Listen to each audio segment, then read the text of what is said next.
నమస్కారం. గత కొన్ని రోజులుగా ఈ రాష్ట్రంలో ఉన్న వైఎస్ఆర్సీపీ నాయకులు మాజీ ముఖ్యమంత్రి జగన్మోహన్ రెడ్డి గారు ఎన్డీఏ కూటమి పాలనలో రాయలసీమకు అన్యాయం జరుగుతోంది, ఈ అన్యాయాన్ని సరిదిద్దాలి, మేము ప్రారంభించిన పనులను కొనసాగించాలని చెప్పి మాట్లాడడం జరుగుతోంది. అన్ని జిల్లాల్లో కూడా ఆ పార్టీ నాయకులు ఊరు వాడ తిరుగుతా రాయలసీమకు చంద్రబాబు నాయుడు గారు అన్యాయం చేస్తున్నారని చెప్పి మాట్లాడడం జరుగుతోంది. దీనిపైన మేము ప్రజలకు, ఈ ప్రాంత రైతాంగానికి వాస్తవాలు చెప్పకపోతే వారు చేసే గోబల్స్ ప్రచారం నిజమేనని నమ్మే పరిస్థితి ఉంది. కాబట్టి మేము కూడా రాయలసీమ ప్రాంతానికి ఏ పార్టీ పరిపాలనలో న్యాయం జరిగింది, ఎవరు ముఖ్యమంత్రిగా ఉన్న కాలంలో అన్యాయం జరిగిందనే దానిపైన కూడా మేము కూడా రాయలసీమ ప్రాంతం అంతా కూడా ప్రజలను చైతన్యం చెందాలని చెప్పి నిర్ణయించుకొని అందరికీ కూడా సమాచారాన్ని విస్తృతంగా ప్రచారం చేస్తున్నాం.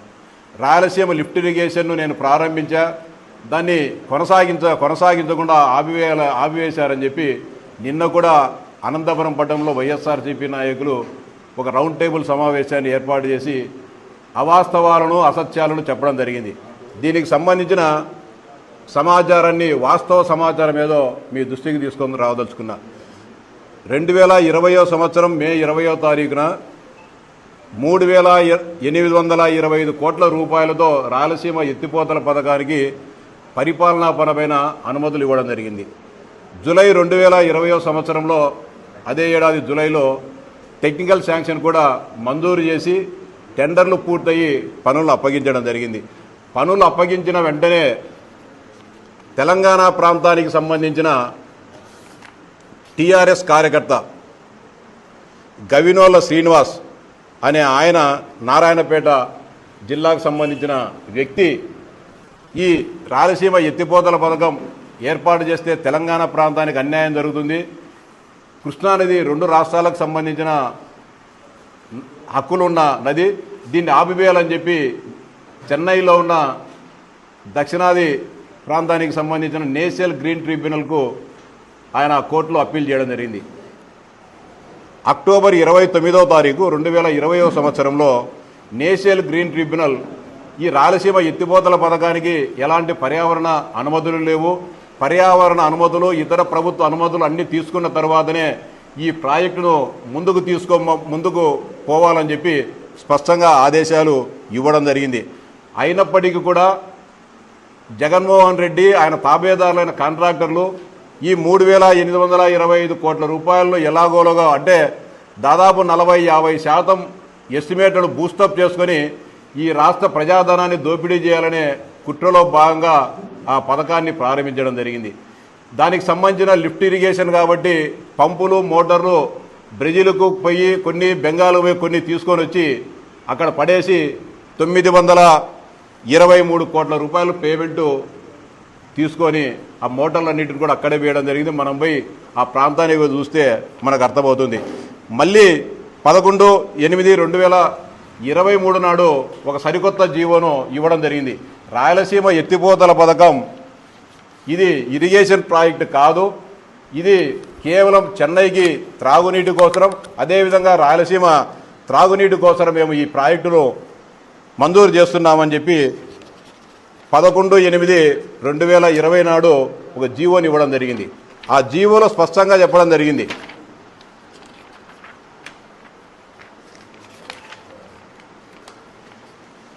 Government after careful examination of the proposals of chief engineer projects Kurnool here by accorded approval to the take up the Rayalaseema lift scheme to meet the Chennai water supply and drinking water needs of Rayalaseema reason అని చెప్పి, ఇది కేవలం త్రాగునీటి కోసము ఈ ప్రాజెక్టును మేము మంజూరు చేశాము. ఈ రాయలసీమ ఎత్తిపోతల పథకం సాగునీటి ప్రాజెక్టు కాదు, ఓన్లీ త్రాగునీటి కోసమే దీన్ని మంజూరు చేస్తామని చెప్పి చెప్పడం జరిగింది. కానీ ఈరోజేమో ఈ ప్రాజెక్టు లేకపోతే రాయలసీమ ఎడారిగా మారుతుంది, మేము రాయలసీమను సస్యశ్యామలం చేయదలుచుకుంటే వీళ్ళు దీన్ని ఇబ్బంది పెడుతున్నారు, దీన్ని ముందుకు తీసుకొని లేదని చెప్పి చెప్తున్నారు. మళ్ళీ తర్వాత ఈ జీవో నెంబర్ 364 ఎప్పుడైతే దీన్ని ఇచ్చారో మళ్ళీ కూడా నేషనల్ గ్రీన్ ట్రిబ్యునల్ ఒక కమిటీని ఫామ్ చేసింది. ఎవరిని ఫామ్ చేసింది? మినిస్ట్రీ ఆఫ్ ఎన్విరాన్మెంట్ ఫారెస్ట్ వాళ్ళు CPCB regional office Bengaluru, IIT Hyderabad and senior officer from Krishna river management board ఈ ముగ్గురిని ప్రాజెక్టు ప్రాంతాన్ని సందర్శించి అక్కడ ఏం జరుగుతుందో చూడండి అని చెప్పి ఆ కమిటీని వేసినప్పుడు వాళ్ళు ఏదైతే రాయలసీమ ఎత్తిపోతల పథకం నిర్మించే ప్రాంతానికి వచ్చి పరిశీలించి ఒక నివేదికను ఇవ్వడం జరిగింది. ఆ నివేదిక మేరకు national green tribunal Chennai division చాలా సీరియస్గా మేము 3 మాటలు ఆదేశాలు ఇచ్చినా మీరు మీ స్వార్థ ప్రయోజనాల కోసం మీరు ముందుకు పోతున్నారు. మీరు ఇదే పరిస్థితి కొనసాగితే ఆంధ్రప్రదేశ్ రాష్ట్ర ప్రధాన కార్యదర్శిని ఏదైతే ఈ ప్రాజెక్ట్ ఇరిగేషన్ ఇంజనీరింగ్ చీఫ్ను జైల్లో పెట్టాల్సి వస్తుంది, మీ పద్ధతి మార్చుకోకపోదని చెప్పి స్పష్టంగా ఎన్జీటీ ఆదేశాలు ఇవ్వడం జరిగింది. దాని తర్వాత మళ్ళీ 22/3/2024 నాడు 2,65,00,000 రూపాయలు రాష్ట్ర ప్రభుత్వానికి పెనాల్టీ విధించడం జరిగింది. మేమిచ్చిన ఆదేశాలను మీరు పాటించడం లేదు, మీ ఇష్టానుసారంగా చేస్తున్నారు, ఇట్లయితే కుదరదని చెప్పి ఒక పక్క వాళ్ళు అరెస్టు చేస్తామని హెచ్చరిస్తూనే మళ్ళీ 2,65,00,000 రూపాయలు పెనాల్టీగా వేయడం జరిగింది. ఇంత జరుగుతున్నా కూడా ఈ వాస్తవాలను ప్రజలకు తెలియజెప్పకుండా మేము రాయలసీమ లిఫ్ట్ ఇరిగేషన్ను ప్రారంభిస్తే చంద్రబాబు నాయుడు గారు పట్టించుకోవడం లేదని చెప్పి అవాస్తవాలను మాట్లాడడం జరుగుతోంది. ఈ సందర్భంగా వైఎస్ఆర్సీపీ నాయకులను కానీ వారి ముసుగులో కొంతమంది కుహానా మేధావులు ఉన్నారు. రాయలసీమ ప్రాంతానికి అన్యాయం జరుగుతోంది, ఎన్డీఏ కూటమి అన్యాయం చేస్తా అని చెప్పి మాట్లాడుతున్న కుహానా మేధావులకు కూడా ఎన్డీఏ కూటమి తరఫున తెలుగుదేశం పార్టీ తరఫున సవాల్ చేస్తూ ఉన్నాం. మీరిచ్చిన ఈ పేపర్లు వాస్తవమా కాదా, ఈ ఇచ్చిన జీవోలు వాస్తవమా కాదా? నేషనల్ గ్రీన్ ట్రిబ్యునల్ మేమేమో రచ్చబండగాడ చేసిన పంచాయతీలో లేకపోతే కనుక చెట్ల కింద చేసిన తీర్పులు కాదు, ఒక స్వతంత్ర సంస్థ భారత రాజ్యాంగం ద్వారా ఏర్పడిన నేషనల్ గ్రీన్ ట్రిబ్యునల్ ఇచ్చిన ఆదేశాలు వాస్తవమా కాదా? ఈరోజు కూడా నేషనల్ గ్రీన్ ట్రిబ్యునల్లో స్టే ఉంది. ఈరోజు కూడా ఈ 2026 సంవత్సరం ఏప్రిల్లో వచ్చినా కూడా దీంట్లో ఈరోజుగానుంది. అంటే ఇంత జరుగుతూ ఉన్నా కూడా ఎంత దారుణమైందంటే 2021లో నుంచి కూడా ఎన్జీటీ స్టే ఇస్తే దీనికి సంబంధించిన కౌంటర్ అఫిడవిట్ వేయాల్సిన అవసరం ఉంటుంది. ఏదైతే కేంద్ర ప్రభుత్వము కేంద్ర జల సంఘము అనుమతులు తీసుకొని పర్యావరణ అనుమతులు తీసుకోవాలంటే పర్వేసి యాప్ అని ఒక పోర్టల్ ఉంటుంది. ఈ గ్రీన్ ట్రిబ్యునల్ పర్యావరణ అనుమతుల కోసం 2021 నుంచి ఆ పర్వేసి యాప్లో పోర్టల్లో ఆంధ్రప్రదేశ్కు సంబంధించిన ఆంధ్రప్రదేశ్ ప్రభుత్వము ఈ ఎన్జీటీ క్లియరెన్స్ ఇవ్వమని చెప్పి ఒక పేపర్ గాని సబ్మిట్ చేయలేదంటే రాయలసీమ ప్రాంతం పైన జగన్మోహన్ రెడ్డి గారికి ఆ పార్టీ నాయకులకు ఎంత ప్రేమ ఉందో అర్థమవుతుంది. ఈ సందర్భంగా వీళ్ళందరినీ కూడా అడుగుతున్నా, ఈ పెద్ద మనుషులందరినీ, మీరు రకరకాల మీ స్వార్థ ప్రయోజనాల కోసం పోయినారు, మీ ఆస్తుల రెగ్యులరైజేషన్ కోసమో కాంట్రాక్టుల కోసం జగన్మోహన్ రెడ్డి దగ్గరికి పోయినారు. ఇప్పుడు మాట్లాడే వాళ్ళు అన్యాయం జరిగిందనే. అయ్యా జగన్మోహన్ రెడ్డి గారు, ఎన్జీటీలో లిఫ్ట్ ఇరిగేషన్కి సంబంధించిన స్టే ఉంది, మీరేమో మీ బాబాయికి సంబంధించిన కేసులలో బెయిల్ల కోసము లేకుంటేనక మిగతా విషయాల కోసము ఢిల్లీ నుంచి పెద్ద పెద్ద లాయర్లను కోట్లాది రూపాయలు ఖర్చు పెట్టి ఆంధ్రప్రదేశ్ హైకోర్టుకు తెలంగాణ హైకోర్టుకు తీసుకొని వస్తున్నారు. అదేవిధంగా మీ అక్రమాస్తుల కేసులకు సంబంధించి వాదనలు వినిపించేదానికి కోట్లాది రూపాయలు ఖర్చు పెట్టి లాయర్లను తీసుకొని వస్తున్నారు. తెలుగుదేశం పార్టీ నాయకులను ప్రతిపక్షంలో ఉన్నప్పుడు వేధించడానికి జైల్లో పెడితే వారికి బెయిల్ రాకోకుండా అడ్డుకునేదానికి ఢిల్లీ నుంచి లాయర్లను తీసుకొని వస్తున్నారు. ఇంతమంది దాదాపు రాయలసీమ ప్రాంత ప్రజల ప్రయోజనాల కోసం ఉపయోగపడే ఈ లిఫ్ట్ ఇరిగేషన్ స్టే ఎత్తివేసేదానికి మనం ఎందుకుగానో ఒక మంచి లాయర్ను పెట్టడం లేదు. మహాప్రభు మనందరికీ ప్రధానమైన కర్తవ్యం, ప్రధానమైన బాధ్యత కదా. మనము ఈ ఎన్జీటీ నుంచి స్టే ఎత్తివేద్దాము, దానికి సంబంధించిన ప్రక్రియను పూర్తి చేయండి అని చెప్పి మీకు ఎందుకుగానో నోరు పెగలలే, సిగ్గు ఎగ్గు లేదా ఈరోజు మీరు మాట్లాడేదానికి అన్యాయం జరిగిందని. అన్యాయం చేసింది మీరు, జరుగుతున్న అన్యాయాన్ని జగన్మోహన్ రెడ్డి గారిని ప్రశ్నించలేకపోయింది మీరు. ఈరోజు ప్రశ్నించాల్సింది మమ్మల్ని కాదు, మిమ్మల్ని ప్రజలు ప్రశ్నిస్తారు. మీరు పోయి రాయలసీమ లిఫ్ట్ గురించి కానీ, రాయలసీమకు అన్యాయం జరిగిందని కానీ, రాయలసీమ నీటి ప్రాజెక్టుల గురించి మీరు మాట్లాడితే మిమ్మల్ని చేత గీత కానీ కొట్టారని చెప్పి ఈ సందర్భంగా వైఎస్ఆర్సీపీ నాయకులకు స్పష్టంగా హెచ్చరిస్తా ఉన్నా. మళ్ళీ ఈ ప్రభుత్వం అధికారంలోకి వచ్చిన తర్వాత ఎన్విరాన్మెంట్ క్లియరెన్స్ కోసం ఎన్డీఏ ప్రభుత్వము ప్రక్రియను ప్రారంభించడం జరిగింది. మళ్ళీ పరివేసి ఈ యాప్ను మళ్ళీ యాక్టివేట్ చేసి వారు రిక్వెస్ట్ చేసి మళ్ళీ ఎన్విరాన్మెంట్ క్లియరెన్స్ కోసము దానికి సంబంధించిన అన్ని ప్రక్రియలను కూడా ప్రారంభించడం జరిగింది. దాని తర్వాత కూడా ఈ ఏడాది జనవరిలో కూడా నేషనల్ గ్రీన్ ట్రిబ్యునల్ మనం అన్ని కూడా పత్రాలను సమర్పించి ఈ స్టే ఎత్తివేయాలనే ప్రయత్నం జరుగుతున్నప్పటికీ కూడా మరి ఒకసారి కూడా ఈ ప్రభుత్వం కూడా మా అనుమతులను ధిక్కరించేమైనా పనులు చేస్తారేమో ఒక ఆలోచనతో స్పష్టమైన ఆదేశాలు ఇవ్వడం జరిగింది. అన్ని చట్టబద్ధమైన చర్యలు పూర్తి అయిన తర్వాత ఎన్విరాన్మెంటల్ క్లియరెన్స్ వచ్చిన తర్వాతనే పనులు చేయాలని, పర్యావరణ పద్ధతులను పూర్తిగా అనుసరించి వాటి అనుమతులు తీసుకున్న తర్వాతనే ఈ ప్రక్రియను పోవాలని చెప్పి స్పష్టంగా అంటే జనవరి 2020 ఈ ఏడాది జనవరి 26లోనే ఆదేశాలు ఇవ్వడం జరిగింది. ఇంత జరుగుతూ ఉన్నా, ఇంత తతంగం జరుగుతూ అంటే ఏమీ తెలియనట్టు మొత్తం ఏదో ఈ ప్రభుత్వ హయాంలోనే దీన్ని మేము ఆపేసినట్టు వచ్చిన తర్వాత అని చెప్పి మాట్లాడుతూ ఉన్నారు. ఇంకా అనేక రకాలైన ఉన్నాయి. ఇక్కడ దీన్ని కూడా నీళ్లు కూడా ఎప్పుడైనా కానీ వరద వచ్చేటప్పుడు కృష్ణానదికి ఫ్లో ఉండేటప్పుడు నీళ్లు దండిగా తీసుకుంటాం. చెన్నైకి ఏప్రిల్ మే నెలలో మేము తాగునీరు తీసుకొని పోతామని చెప్పి జీవో ఇవ్వడం జరిగింది. ఏప్రిల్ మే నెలలో చెన్నై త్రాగునీటి అవసరాల కోసం, రాయలసీమ త్రాగునీటి అవసరాల కోసము కృష్ణానదిలో 854 అడుగుల కంటే కింద ఉన్న ఒక 50-55 టీఎంసీల నీటిని మేము తీసుకుపోదామని చెప్పి జీవోలు ఇచ్చారు. అంటే ఏప్రిల్ మే నెలలో విపరీతమైన త్రాగునీటి ఎద్దడి ఏప్రిల్ మే నెలలో ప్రారంభమవుతుంది. ఏప్రిల్ మే నెలలో నువ్వు శ్రీశైలం దగ్గర లిఫ్ట్ తీసి ఇవన్నీ కూడా పోతిరెడ్డిపాడుకు వచ్చేసి తర్వాత కుందుకు వచ్చి పెన్నాకు పోయి సోమశీలకు పోయి కండలేరుకు పోయి చెన్నై పోయి కొద్ది ఎన్ని రోజులు పోతుంది? విపరీతమైన ఎండల సమయంలో రోజుకు 2000 క్యూసెక్కులు నువ్వు ఆ నదిలో పోస్తే చెన్నైకి తీసుకోవాలంటే నీళ్లు పోయేదానికి సాధ్యమా అసాధ్యమా అని కూడా ఈ రాష్ట్ర ప్రజలు, ఈ రాయలసీమ ప్రజలు ఆలోచించాలని చెప్పి విజ్ఞప్తి చేస్తున్నా. ఎప్పుడో మేలోనో ఏప్రిల్లోనో తాగునీటి వస్తాడంటే మనం జనవరి నుంచి పెట్టుకుంటాం నీళ్లు మన దగ్గర అందుబాటులో. అది కాకుండా ప్రజలను మోసగిచ్చేదానికి అంటే జగన్మోహన్ రెడ్డి గారి ఆలోచన ఏంది? చేసినట్టుండాలా, చేయకూడదు. కానీ దోపిడీ మాత్రము నిరాటంకంగా జరగాలనే ఆలోచన అనేది. ఇంకా దారుణం, జగన్మోహన్ రెడ్డి గారు కూడా సవాల్ చేస్తున్న రాయలసీమకు ఆయన నేను మంచి చేశా అంటే పులివెందుల నియోజకవర్గంలో 2019 జూన్లో ఇచ్చిన ఆయకట్టు కంటే ఈ ప్రభుత్వం వైఎస్ఆర్సీపీ ప్రభుత్వం జూన్ 2వ తేదీన ఎప్పుడు ప్రమాణ స్వీకారం చేశారు. అప్పటికంటే ఈ రోజుకైనా సరే 5 సంవత్సరాల తర్వాత ఎక్స్ట్రా 1 ఎకరాకు అదనంగా నీళ్ళు ఇచ్చినావా నువ్వు? పులివెందుల్లో ఏమైనా 1 సెంటీమీటర్ అదనంగా నువ్వు కాలువ ఏమైనా తోగినావా? ఎక్కడో చూపిండి. మీరు కనుక రాయలసీమకు మంచి చేసినాం, తెలుగుదేశం పార్టీ కంటే జగన్మోహన్ రెడ్డి గారు మంచి చేసినారని చూపిండి. 1% 0.1 చూసినా కూడా రాజీనామా చేస్తారు శాసనమండలి సభ్యునిగా. మీరు ద్రోహం చేసి ఈరోజు మళ్ళీ కళ్ళబొల్లి మాటలు మాట్లాడుతున్నారు. ఈరోజు కర్నూలు జిల్లాలో వేదవతి ప్రాజెక్టు, గుండ్రేవుల ప్రాజెక్టులను కర్నూలు పశ్చిమ ప్రాంతాన్ని సస్యశ్యామలం చేయాలని చెప్పి చంద్రబాబు నాయుడు గారు శంకుస్థాపన చేసి పరిపాలనాపరమైన అనుమతులు బడ్జెట్ రిలీజ్ చేస్తే మీరు వచ్చిన తర్వాత టెండర్లు క్యాన్సిల్ చేసినారు.